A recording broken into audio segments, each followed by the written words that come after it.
Paz do Senhor Jesus Cristo a todos meus amados e abençoados irmãos, irmãs, livres pensadores, amantes das santas e sagradas escrituras. Eu quero aproveitar antes de fazer esse vídeo aqui, iniciar a leitura.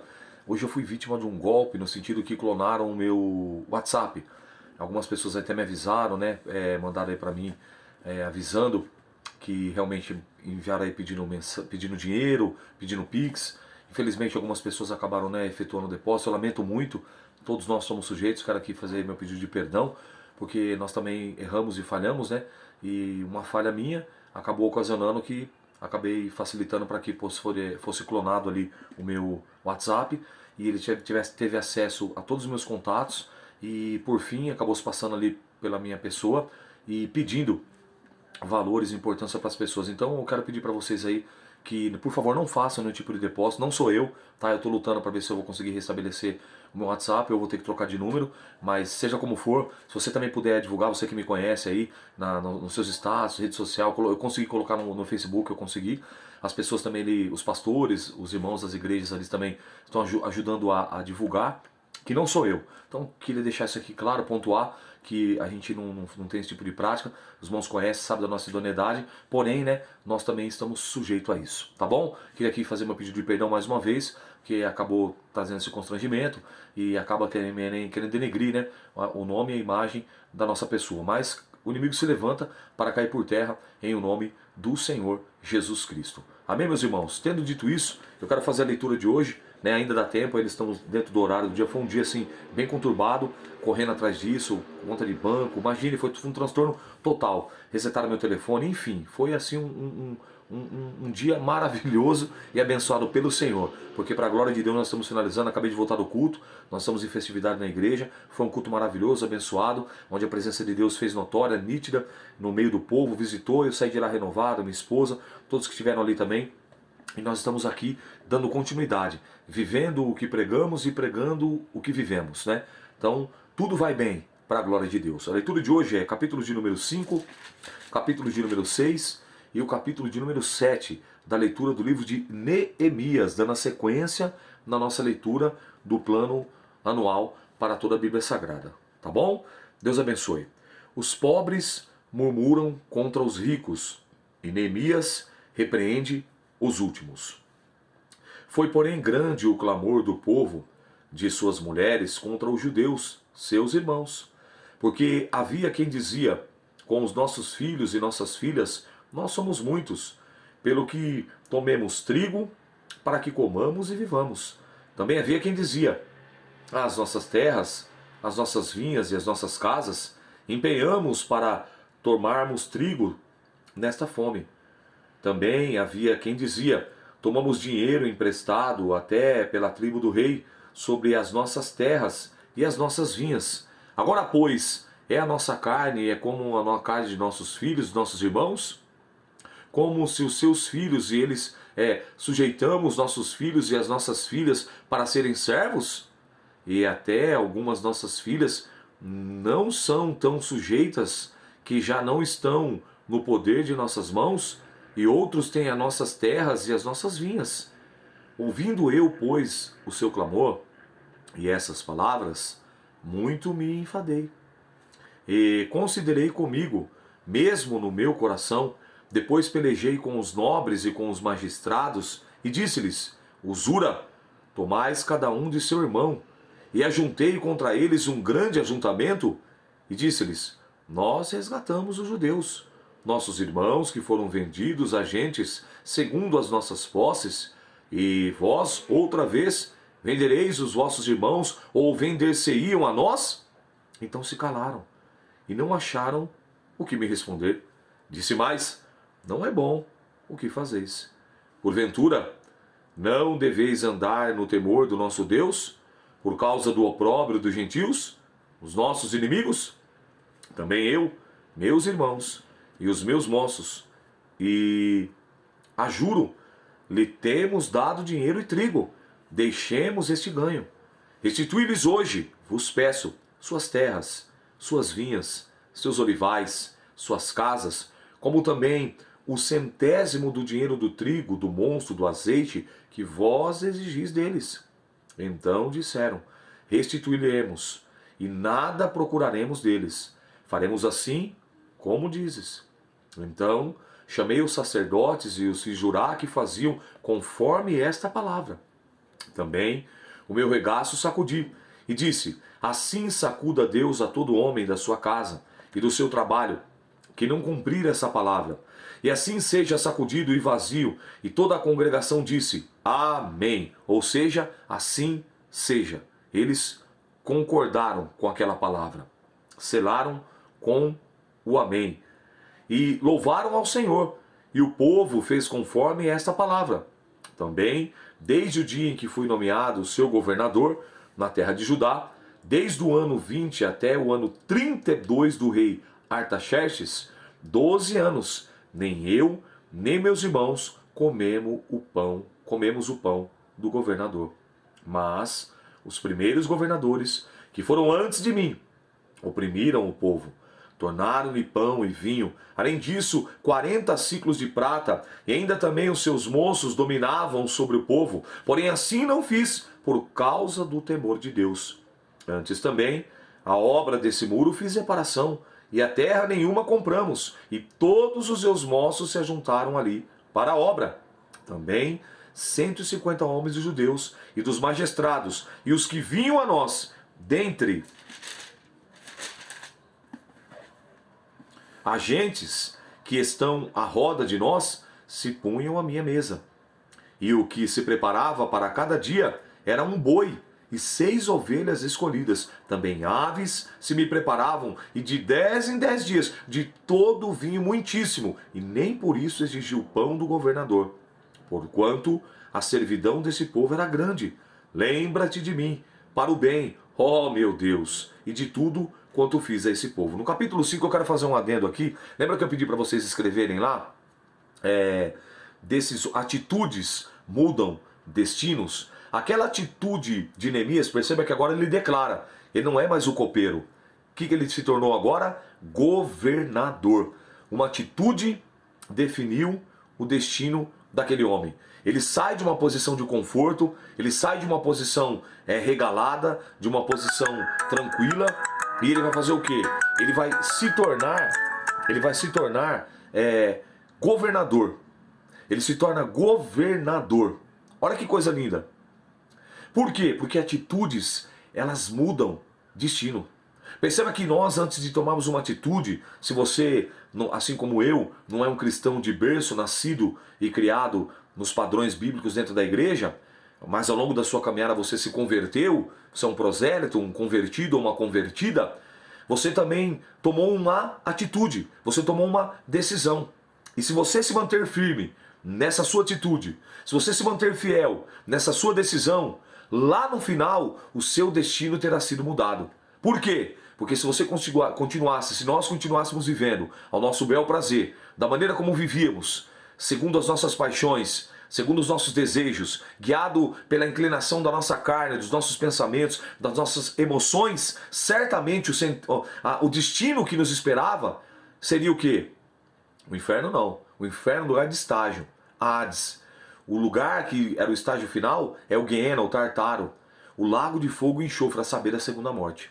Então perceba que essa atitude nossa, ela irá mudar o nosso destino final, que teremos por final não o paraíso, mas a nova Jerusalém celestial, e morar com o Senhor nas mansões celestiais, com o Pai, com o Filho, com o Espírito Santo, com os santos anjos e todos aqueles que perseveraram até o final. Então, atitudes, de fato, elas mudam destinos. E eu estou dizendo aqui no sentido espiritual, mas também estou provando para você biblicamente que na sua vida.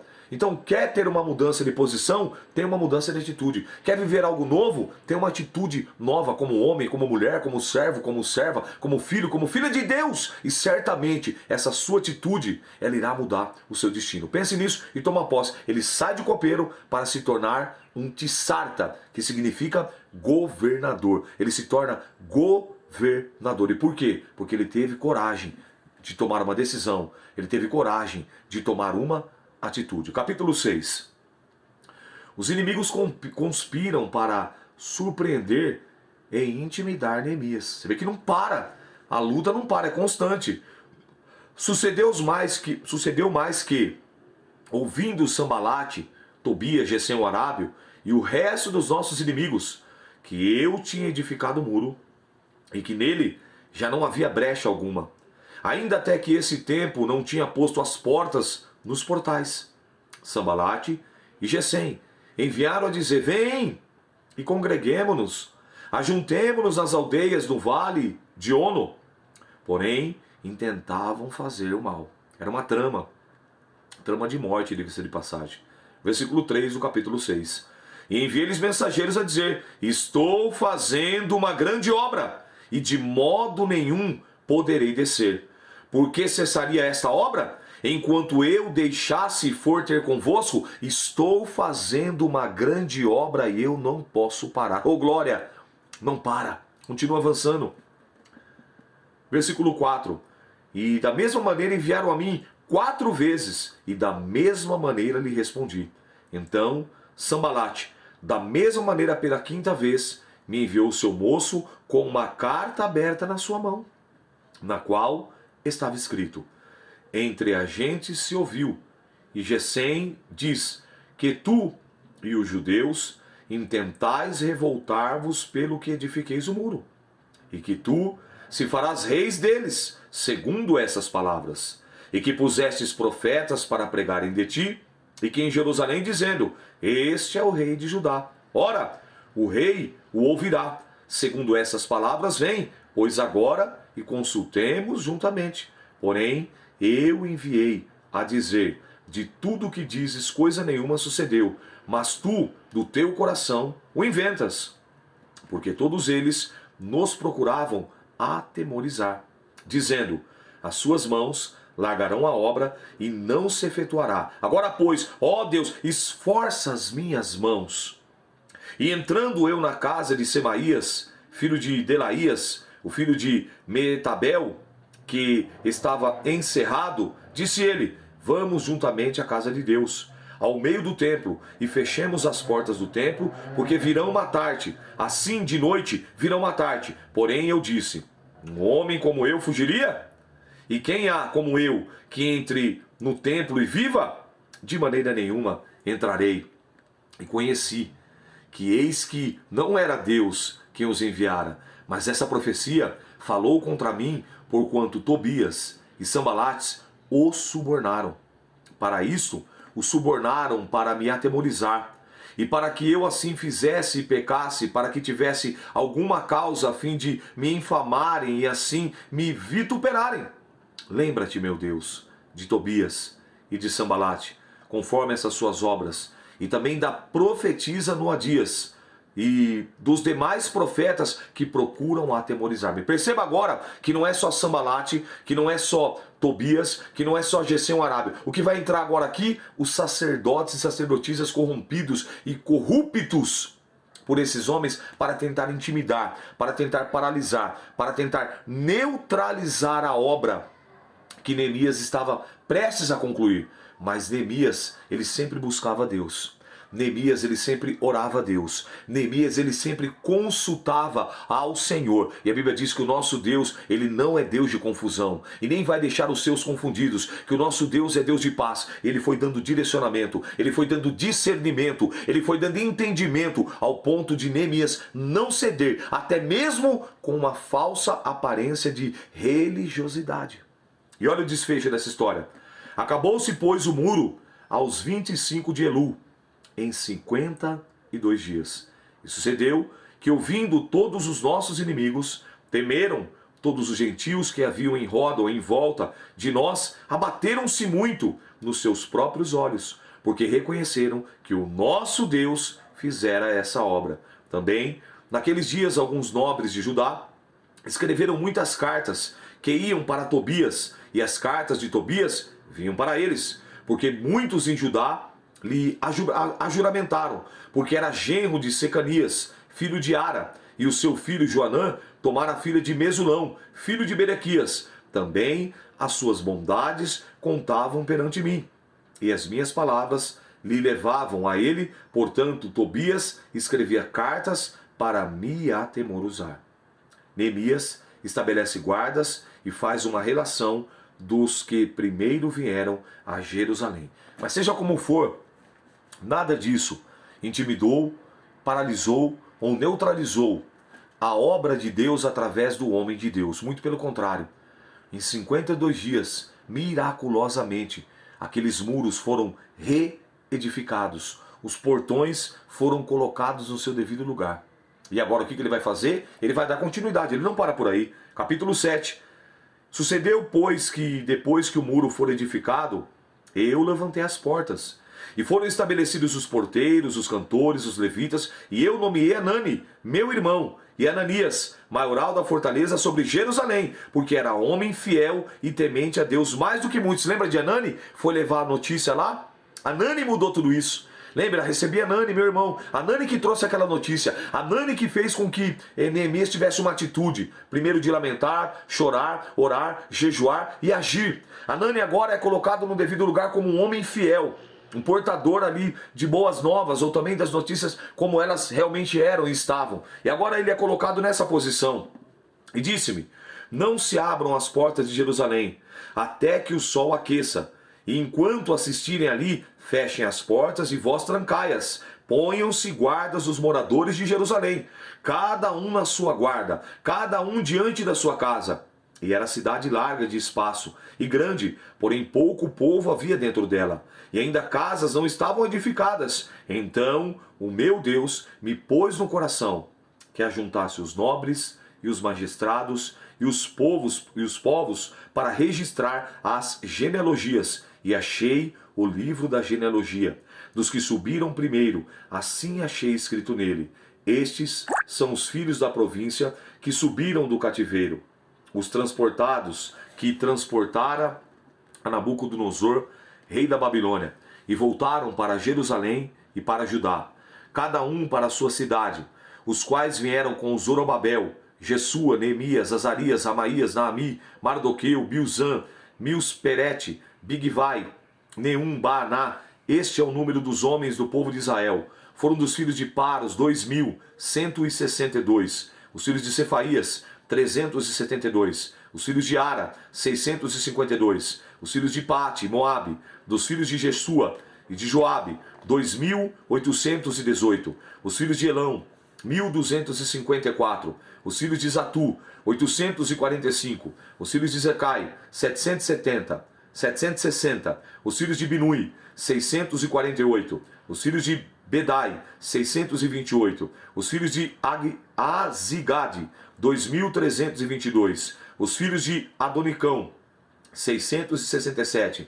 Os filhos de Bigvai, 2.067. Os filhos de Adim, 655. Os filhos de Ater e Ezequias, 98. Os filhos de Azum, 328. Os filhos de Bezai, 324. Os filhos de Arife, 112. Os filhos de Beão, 95. Os homens de Belém, de Netofa, 188. Os homens de Anatote, 128. Os homens de Bet Azemavete, 42. Os homens de Kiriate Jeraim, Sefira, Berote, 743. Os homens de Ramá e Gebá, 621. Os homens de Miquimás, 122. Os homens de Betel e Ai, 123. Os homens de outro, Nebo, 52. Os filhos de outro, Elão, 1.254. Os filhos de Arim, 320. Os filhos de Jericó, 345. Os filhos de Lode, Adide e Ono, 721.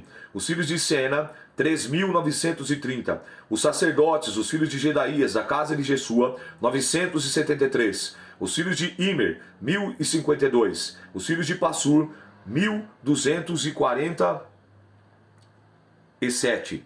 Os filhos de Arim, 1.017. Os levitas, os filhos de Jesua, Cadimel, dos filhos de Odeva, 74. Os cantores, os filhos de Asaf, 148. Os porteiros, os filhos de Salum.